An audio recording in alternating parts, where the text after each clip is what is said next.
Shalom. Selamat Hari Batik Nasional. Ya, hari ini adalah Hari Batik Nasional dan menghargai itu saya pakai batik. Plus ditambah peci biar komplit, kita adalah nasionalis Indonesia. Sahabat, Hari Batik Nasional menginspirasi saya untuk menyampaikan tema ini kepada kita, yang saya beri judul kesamaan visi. Ya, itu tema kita, kesamaan visi. Kenapa? Ketika hari ini Indonesia memperingati Hari Batik Nasional loh, bukan batik PGRI atau batik Korpri. Semua instansi, kantor, bahkan sekolah hari ini pakai batik. Dan mereka seragam batik, walaupun batiknya beragam-ragam. Jadi mereka seragam di tengah ketidakkesерagaman, atau mereka seragam di tengah keberagaman. Saya jadi ingat Bhinneka Tunggal Ika, berbeda-beda tapi satu. Lalu saya ingat prinsipnya kita gereja, satu Tuhan, satu baptisan, dan seterusnya, yang menyatakan satu.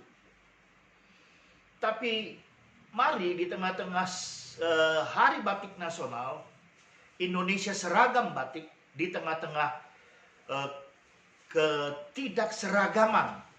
Artinya seragam batik tapi batiknya beragam-ragam. Mungkin ada yang dasarnya merah, biru, hitam, dan seterusnya. Yang pasti tidak ada batik putih, tidak ada batik hitam. Itu namanya kain dasar. Batik menggambarkan berbagai-bagai elemen. Batik menggambarkan berbagai-bagai unsur. Coba lihat nih baju saya. Ada berbagai unsur, berbagai elemen. Ketika disatukan, dia menjadi indah, menjadi layak dipakai. Apalagi yang makainya orang ganteng seperti saya. Ada amin. Tapi biarlah hari ini kita boleh mengerti. Hari ini Indonesia bisa membuat seluruh kantor, instansi, bahkan sekolah seragam batik. Walaupun batik yang dipakai beragam-ragam. Itulah dasar yang membuat saya mengambil tema malam hari ini bagi kita gereja, bagi kita orang percaya, adalah kesamaan visi. Kesamaan visi sangat penting, karena tanpa kesamaan visi kita akan bisa berjalan sekaligus di 8 arah mata angin, yang artinya kita akan tercerai-berai. Tapi ketika kita memiliki kesamaan visi, sama seperti peristiwa hari ini di Indonesia, itu adalah sebuah fenomenal dan monumental menurut saya. Seluruh instansi, kantor, bahkan sekolah pakai seragam batik. Walaupun batiknya beragam-ragam. Catat itu. Ada sebuah dasar. Dasarnya adalah Hari Batik Nasional. Bagi kita gereja, kita juga punya satu dasar, yaitu visi. Tadi malam kita diperlengkapi dengan reposisi.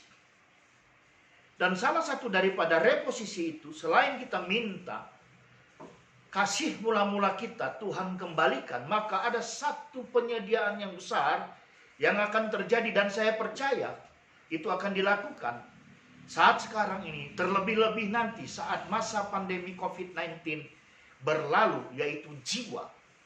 Dengan kata lain, penuaian jiwa. Kita harus percaya itu, tapi malam hari ini kita bersatu hati. Kita punya kesamaan visi. Ayat yang mendukung tema kita malam hari ini terambil dari Mazmur 2,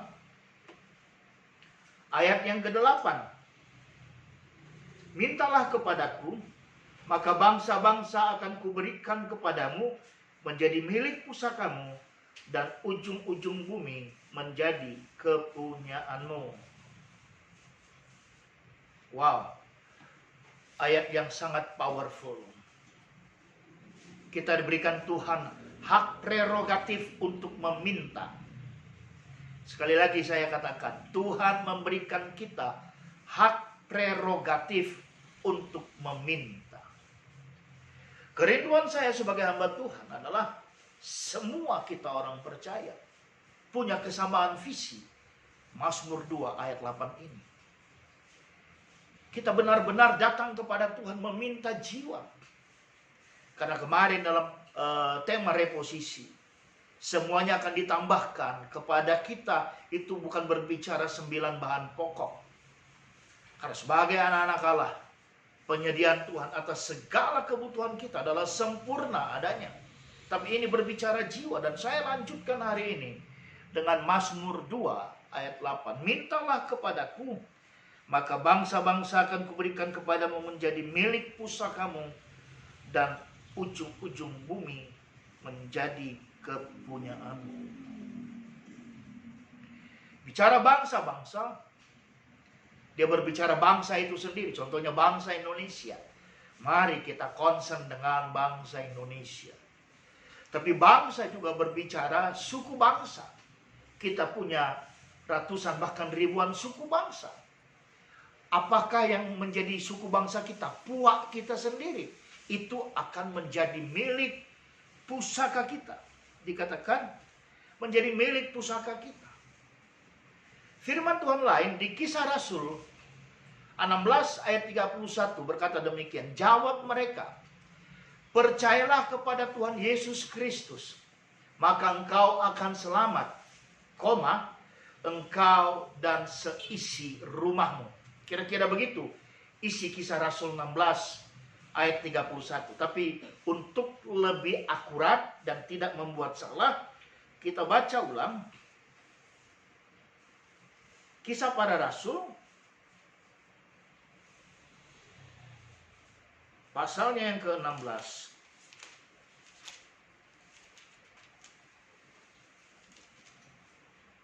Ayatnya yang ke-31. Jawab mereka, percayalah kepada Tuhan Yesus Kristus, dan engkau akan selamat, engkau dan seisi rumahmu. Jadi ketika di Mazmur 2 ayat 8, Tuhan memberikan kita hak prerogatif untuk meminta bangsa-bangsa. Bangsa-bangsa berbicara bangsa itu sendiri, dan kita adalah bangsa Indonesia. Bangsa juga berbicara suku-suku bangsa, dan kita memiliki puak suku bangsa yang begitu banyak, dan salah satunya adalah suku atau puak bangsa kita sendiri. Saya orang Nias, suku bangsa Nias. Sahabat tentunya ada berbagai macam suku. Tapi ketika bicara suku bangsa, ayat daripada Kisah Rasul 16 ayat 31 adalah menjadi sebuah konfirmasi bahwasanya itu akan benar terjadi. Saya sudah saksikan bahwasanya lewat kebenaran firman Tuhan ini, keluarga, lewat kehidupan saya menangkan. Khususnya mama saya almarhumah, saya sendiri yang membaptis beliau. Jadi marilah kita bersemangat. Dan satu lagi, katanya ujung-ujung bumi menjadi kepunyaanmu. Dengar baik, ujung-ujung bumi menjadi kepunyaanmu. Saya kasih contoh satu. Ladang misi saya adalah Sulawesi Tengah, Kabupaten Poso khususnya. Sahabat, saya mau informasikan dalam rangka penginjilan, dalam rangka Matius 2 ayat 8. Ketika saya masuk di tanah Poso, Kabupaten Poso, maka ujungnya Kabupaten Poso, Desa Tolambo. Ada orang Poso boleh mengerti Desa Tolambo. Saya sudah masuk di Desa Tolambo. Itu di daerah Tentena ke sana. Tapi pun di daerah pesisirnya Poso, saya sudah pergi. Saya sudah pergi ke berbagai desa, Betania, terakhir Tangkura, dan ada beberapa desa lagi. Bahkan ada sebuah desa yang harus dijalani dengan seperti mendaki ke gunung. Tapi Tuhan berkata, ujung-ujung bumi menjadi milik kepunyaanmu, bukan tanahnya kita punyai. Tapi ujung-ujung bumi menjadi milik kepunyaanmu adalah engkau akan ada di sana dan menyampaikan kabar baik dan akan ada orang bertobat. Dan itu saya alami, kebenaran, kenyataan daripada firman Tuhan. Matius 2 ayat 8. So, malam ini mari kita punya kesamaan visi. Kita bukan orang yang egois dan mau hidup untuk diri sendiri. Tapi sebagaimana Mazmur 2 ayat 8, kita punya kesamaan misi. Karena Tuhan berikan hak prerogatif. Sekali lagi, Tuhan beri kita hak prerogatif untuk meminta kepadanya. Dan Dia berikan kepada kita bangsa-bangsa dan ujung-ujung bumi. Itu sesuatu yang luar biasa.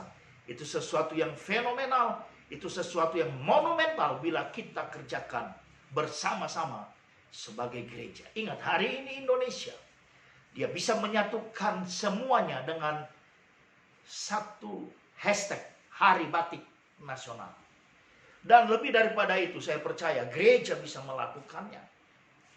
Dan inilah momentum bagi kita. Kita harus punya kesatuan visi.